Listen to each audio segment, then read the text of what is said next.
Assalamualaikum warahmatullahi wabarakatuh.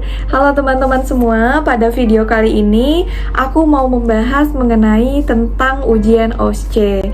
Yang mana pada prinsipnya untuk ujian OSCE ini semua sama pada bidang kesehatan ya.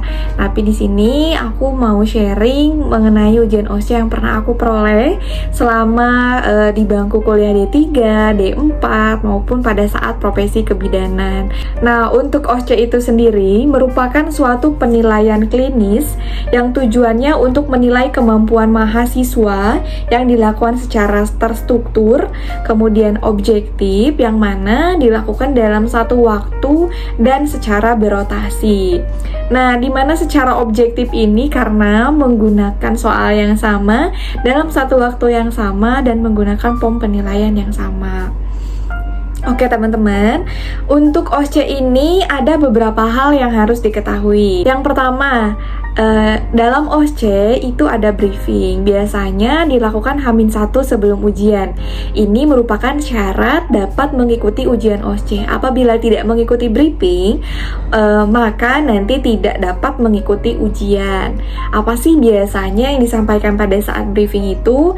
Yang pertama, mekanismenya akan disampaikan. Misalkan, pada saat ujian OSCE ini terdiri dari 7 stase dan ada 1 stase istirahat. Jadi 6 stase ujian, 1 stase istirahat. Nanti teman-teman ini akan berotasi dari stase 1 sampai ke stase 7. Mungkin misalkan dari absen 1 sampai 7 nanti ujian terlebih dahulu.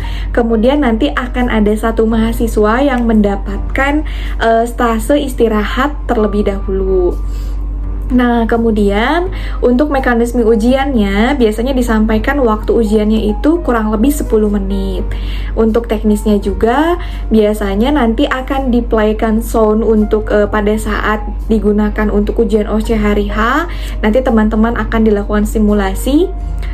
Cukup perhatikan dan kemudian teman-teman membayangkan bagaimana besok ujiannya itu kurang lebih seperti itu.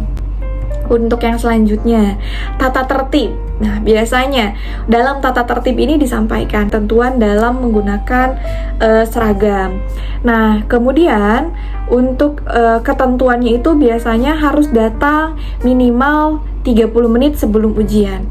Kemudian juga disampaikan apa yang boleh, apa yang tidak boleh dilakukan maupun dibawa pada saat ujian. Untuk HP biasanya ini tidak diperkenankan untuk dibawa. Nah, itu pada H-1-nya, yang tentunya teman-teman sudah memiliki persiapan sebelumnya untuk mengikuti ujian OSCE ini. Pada saat hari H, pada saat teman-teman datang, nanti akan dimasukkan ke dalam ruang karantina. Menunggu sampai semua teman-temannya datang. Kemudian pada saat sudah mau menjelang ujian, teman-teman akan pindah transit ke ruang tunggu. Dimana kalau sudah memasuki waktu ujian, biasanya akan ada dosen atau panitia yang memanggil. Nanti dipersilahkan keluar ruangan. Kemudian teman-teman akan berbaris seperti ini.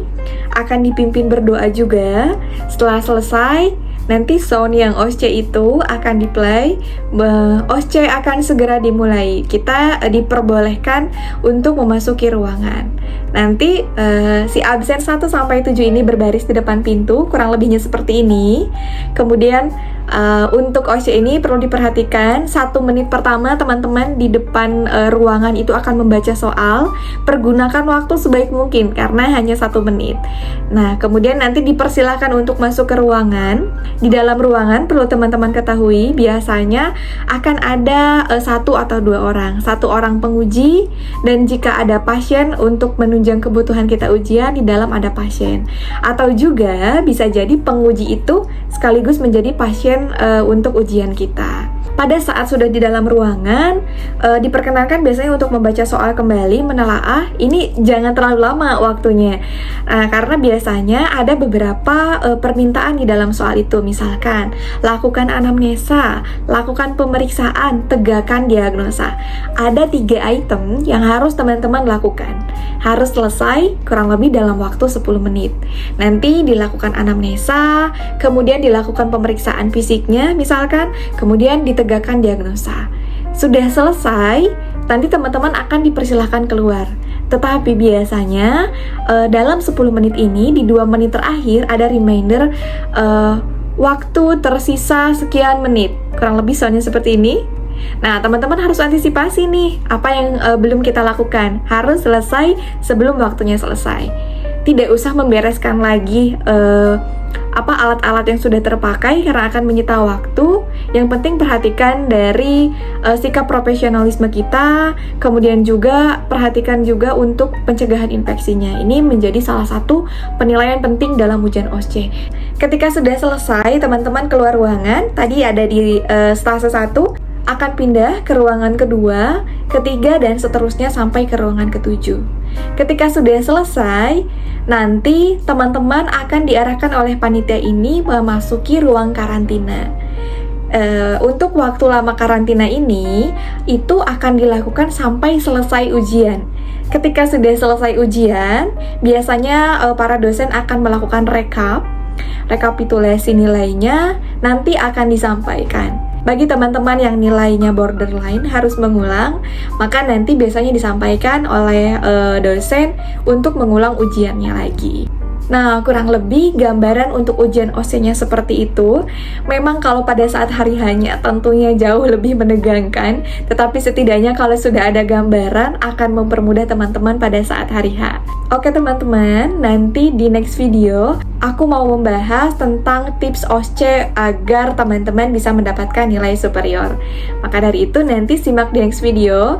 Terima kasih, mudah-mudahan apa yang aku sampaikan ini dapat bermanfaat untuk teman-teman semua. Assalamualaikum warahmatullahi wabarakatuh.